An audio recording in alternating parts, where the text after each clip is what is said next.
வணக்கம் அன்பு நண்பர்களே. ஓம் அஸ்ட்ரோ தமிழ் நண்பர்கள் அனைவரையும் அன்போடு வரவேற்கிறோம். அப்போது நம்ம இப்போ பார்க்க போகிற பலன்கள் பார்த்திங்கன்னா தை மாதத்திற்கு உண்டான பலன்களை தான் பார்க்க போகிறோம். அப்போ இந்த தை மாதம் பார்த்திங்கன்னா உங்களுக்கு மிக சிறப்பு மிக்க ஒரு மாதமாக இருக்குங்க. அப்போ தை பிறந்தால் வழி பிறக்கும்னு சொல்லுவாங்க. அதுபோல தான் நம்மளுடைய வாழ்க்கையில் எவ்வளவு கஷ்டங்கள் இருந்தால் கூட பார்த்திங்கன்னா இந்த தை மாதத்தில் ஆரம்பிக்கக்கூடிய எந்த ஒரு செயலாக இருந்தாலும் பார்த்திங்கன்னா ஒரு வெற்றி மிகுந்த ஒரு மாதமாக மாற்றும்.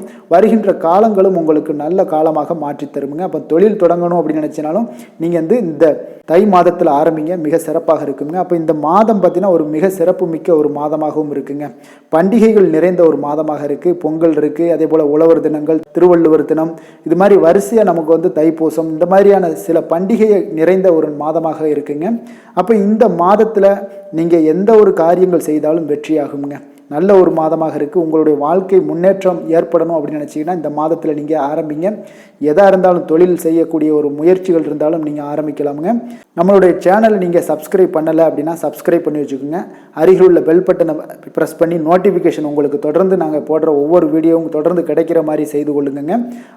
அதே போல் நீங்கள் பயன்பெற்ற மாதிரி உங்களுடைய நண்பர்கள் உறவினர்களுக்கும் ஷேர் பண்ணி அவங்களும் பயன்பெற செய்யுங்க. இப்போ நம்ம கிரக நிலைகளை பார்த்துருவோமுங்க. தை மாதத்திற்கு உண்டான கிரக நிலைகளை பார்த்துருவோம். மேசத்தில் பார்த்தீங்கன்னா உங்களுக்கு குரு பகவானுடைய பயணம் இருக்குது. கன்னியில் பார்த்தீங்கன்னா கேது பகவானுடைய பயணமும், அதே போல் விருட்சகத்தில் சுக்கிரனும், தனுசு ராசியில் செவ்வாயும் புதனும் சேர்ந்து பயணம் செய்கிறாருங்க. மகரத்தில் பார்த்தீங்கன்னா சூரியனுடைய பயணம் இருக்குது. அதே போல் உங்களுக்கு கும்ப ராசியில் பார்த்தீங்கன்னா உங்களுக்கு சனியும் சந்திரனும் சேர்ந்து பயணம் செய்கிறாருங்க. அதே போல் பார்த்தீங்கன்னா உங்களுக்கு மீன ராசியில் பார்த்தீங்கன்னா ராகு பகவானுடைய பயணமும் இருக்குங்க. அப்போ இந்த கிரக நிலைகளெல்லாம் வச்சு பார்த்துட்டு தான் நம்ம பலன்களெல்லாம் சொல்ல போகிறோம். இந்த மாதத்தில் உங்களுக்கு கிரகங்களுடைய இடமாற்றங்களும் நடைபெறுது. சுக்கிரன் பார்த்தீங்கன்னா 19/1/2024 அன்று பார்த்தீங்கன்னா விருட்சகத்திலிருந்து உங்களுக்கு சுக்கிரன் பார்த்தீங்கன்னா தனுசு ராசிக்கு செல்கிறாருங்க. அதே போல் பார்த்தீங்கன்னா புதன் 27/1/2024 அன்று தனுசிலிருந்து மகரத்திற்கு பயணம் செய்கிறாரு. செவ்வாய் பகவான் பார்த்தீங்கன்னா 4/2/2024 அன்று தனுசிலிருந்து மகரத்திற்கு பயணம் செய்கிறாருங்க. அப்போ இந்த கிரக நிலைகளும் கிரக மாற்றங்களையும் வைத்து தான் நம்ம பலன்கள் சொல்ல போகிறோம். மேசம் முதல் மீனம் வரை உள்ள 12 ராசி அன்பர்களுக்கு தான் தனித்தனியாகத்தான் நம்ம பலன்கள் பார்க்க போகிறோம். டீட்டெயில்டாக பார்ப்போம், தெளிவாக பார்ப்போம். உங்களுக்கு ஏதாவது சந்தேகம் இருந்தால் நீங்கள் கமெண்ட் செக்ஷனில் கமெண்ட் பண்ணுங்கள். இப்போ நம்ம தை மாதத்திற்கு உண்டான பலன்களை பார்ப்போங்க.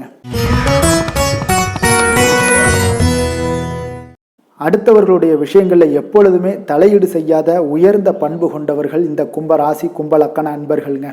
சனியுடைய ஆதிக்கத்தில் பிறந்த நீங்கள் பார்த்தீங்கன்னா மற்றவர்களுக்கு உதவி செய்யக்கூடிய ஒரு நல்ல பண்பு கொண்டவராகவும் நீதிக்கும் நேர்மைக்கும் கட்டுப்பட்டவராகவும் செயல்படக்கூடிய ஒரு குணம் கொண்டவர்களாக விளங்குவீங்க. அப்போ இந்த தை மாதம் பார்த்தீங்கன்னா உங்களுடைய ராசி அதிபதி பார்த்தீங்கன்னா சனி ஜென்ம ராசியில் சஞ்சாரம் செய்வதால் உங்களுடைய உடல் ஆரோக்கியத்தில் கொஞ்சம் அதிகம் அக்கறை எடுத்துக்கொள்வது மிக நல்லதுங்க. ஒவ்வொரு காரியத்திலுமே நீங்கள் இந்த காலகட்டங்களில் சிந்தித்து செயல்பட வேண்டிய ஒரு நேரமாக இருக்குங்க. அப்போ மனைவி பிள்ளைகளுடைய ஆரோக்கியத்திற்கும் முக்கியத்துவம் தர வேண்டியது நல்லது. அதே போல் நீங்கள் எதிர்பாராத வீண் செலவுகளை சமாளிக்க கொஞ்சம் மருத்துவ காப்பீடுகள்லாம் எடுத்துக்கொள்ள வேண்டுங்க. அதுதான் உங்களுக்கு இந்த காலகட்டங்கள் ஒரு அதிக நன்மைகளை ஏற்படுத்தி கொடுக்குங்க. வீட்டில் வயது மூத்தவர்கள் இருந்தாங்கன்னா அவர்கள் மூலமாக கூட உங்களுக்கு எதிர்பாராத வீண் செலவுகள் ஏற்படலாம். அதனால் கும்பராசி அன்பர்கள் பார்த்தீங்கன்னா மனோ தைரியத்துடன் நீங்கள் செயல்பட்டீங்கன்னா இருக்கக்கூடிய பிரச்சனைகளை எல்லாம் நீங்கள் சமாளிக்க முடியுங்க எளிதாக. இப்போ உங்களுடைய உழைப்புக்கான பலனை எல்லாம் அடைய தேவையில்லாத சில இடையூறுகளும் உங்களுக்கு ஏற்பட காண்பீங்க. எதிலுமே சட்ட விதிக்கு நீங்கள் உட்பட்டு நடந்தீங்கன்னா எந்தவித நெருக்கடியுமே நீங்கள் எளிதாக சமாளிக்கக்கூடிய ஒரு ஆற்றல் உண்டாகுங்க. அப்போ இந்த கும்பராசி அன்பர்களுக்கு சர்ப்ப கிரகம் சாயா கிரகம் என வர்ணிக்கக்கூடிய ராகு 2லையும் கேது 8ல் சஞ்சரிப்பதால் பார்த்தீங்கன்னா பேச்சில் சற்று பொறுமையோடு இருப்பது மிக மிக நல்லதுங்க. நீங்கள் வெளிப்படையாக மற்றவர்கள் நலம் கருதி நீங்கள் பேசினா கூட அதனை பார்த்தீங்கன்னா மற்றவர்கள் தவறாக எடுத்துக்கொண்டு உங்களிடமே வீண் வாக்குவாதம்லாம் செய்வாங்க. அதனால் தேவையில்லாத பேச்சுக்களை தவிர்ப்பது நல்லது. யாருக்குமே அறிவுரை சொல்ல போய் நீங்கள் அவஸ்தைப்பட வேண்டாம். அதனால் நெருங்கியவர்களிடம் வீண் வாக்குவாதங்கள்லாம் ஏற்படக்கூடிய ஒரு நேரமாக இருப்பதால் பேச்சை எல்லாம் குறைத்து கொண்டு உங்களுடைய பணிகளில் மட்டும் நீங்கள் கவனத்தோடு இருப்பது இந்த காலகட்டங்கள் நன்மை தருங்க. கணவன் மனைவிக்கிடையே பார்த்தீங்கன்னா ஒற்றுமைகள் எல்லாம் எல்லாம் குறையக்கூடிய ஒரு வாய்ப்பும் இருக்குது. அதனால் விட்டு கொடுத்து செல்லுங்க. குடும்பத்தை பொறுத்தளவுக்கு உங்களுக்கு விட்டு கொடுத்து செல்வது உங்களுக்கு அதிக நன்மைகளை தருங்க. பொன்னவன் என போற்றக்கூடிய குரு பகவான் பார்த்தீங்கன்னா உங்களுடைய ராசிக்கு முயற்சி ஸ்தானமான 3ல் சஞ்சாரம் செய்வதால் பண வரவில் பார்த்தீங்கன்னா ஏற்ற இறக்கமான ஒரு நிலை தாங்க காணப்படுது. அப்போ ஆடம்பர செலவுகளை எல்லாம் நீங்கள் குறைத்து கொள்ள வேண்டும். தேவையில்லாத செலவினங்களை தவிர்ப்பது நல்லது. எதிலும் சிக்கனத்தோடு இருப்பது உங்களுக்கு அதிக நன்மைகளை கொடுக்குங்க. பணம் தொடர்பான ஏதாவது விஷயங்களில் மற்றவர்களுக்கு நீங்கள் வாக்குறுதி கொடுப்பதும் இந்த காலகட்டங்களில் தற்போதைக்கு தவிர்ப்பது மிக சிறப்புங்க. அதிக முதலீடுகள் கொண்ட செயல்களை தற்காலிகமாக தவிர்ப்பது மிக நல்லது. அதே போல் பார்த்தீங்கன்னா வீடு மனை வாங்கக்கூடிய ஒரு யோகம் இருந்தால் கூட, ஆசைகள் இருந்தாலும் சரி, தற்போதைய பார்த்தீங்கன்னா இந்த ஒரு பொருளாதார நிலை உங்களுக்கு அவ்வளோ ஒரு சிறப்பாக இல்லாதனால அதெல்லாம் வாங்கக்கூடிய ஒரு ஆசைகள் தான் இருக்குமே ஒழிஞ்சு வாங்க முடியாதுங்க. அப்படி ஒரு இக்கட்டான ஒரு நிலையில் கடன் வாங்க வேண்டிய ஒரு சூழலும் இருந்தால் கூட முடிந்தவரை நீங்கள் உங்களுடைய பெயரில் வாங்காமல் குடும்ப உறுப்பினர்கள் யாராவது பெயரில் வாங்குவது மிக நல்லதுங்க. ஏன்னா இந்த காலகட்டங்கள் உங்களுக்கு அவ்வளோ ஒரு சிறப்பாக இல்லை. குரு பகவான் 7ஆம் வீட்டை பார்க்கறதுனால பார்த்தீங்கன்னா உங்களுக்கு இந்த மாதம் திருமண சுபகாரியத்திற்கான ஒரு முயற்சிகள் எல்லாமே நீங்கள் மேற்கொண்டீங்கன்னா அதில் உங்களுக்கு ஒரு அனுகூலமான பலன்கள் எல்லாமே காணப்படுதுங்க.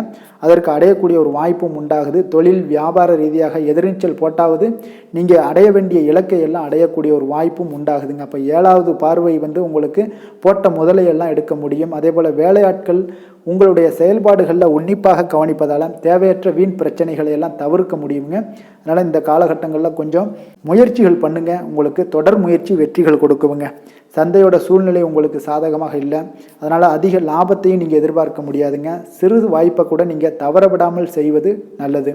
உத்தியோகத்தில் இருந்தீங்கன்னா நிச்சயம் உங்களுக்கு பணிச்சுமை அதிகமாக இருந்தால் கூட கிடைக்கக்கூடிய வாய்ப்புகளை நீங்கள் பயன்படுத்தி கொண்டே இருங்க. விரைவில் உங்களுடைய வாழ்க்கையில் ஒரு உயர்வினை எட்டக்கூடிய ஒரு சூழ்நிலைகள்லாம் ஏற்படுங்க. தற்போது பார்த்தீங்கன்னா நீங்கள் இருக்கக்கூடிய நிலையே பார்த்தீங்கன்னா ஒரு நல்ல நிலை என்பதால் பிறர் சொல்லும் ஆசை வார்த்தைகளை எல்லாம் நம்பி இருக்கக்கூடிய வாய்ப்புகளையும் இழந்து விட வேண்டாமுங்க. அப்போ இந்த மாதம் சற்று பொறுமையோடு செயல்பட்டீங்கன்னா வீண் பிரச்சனைகளை உங்களால் தவிர்க்க முடியுங்க.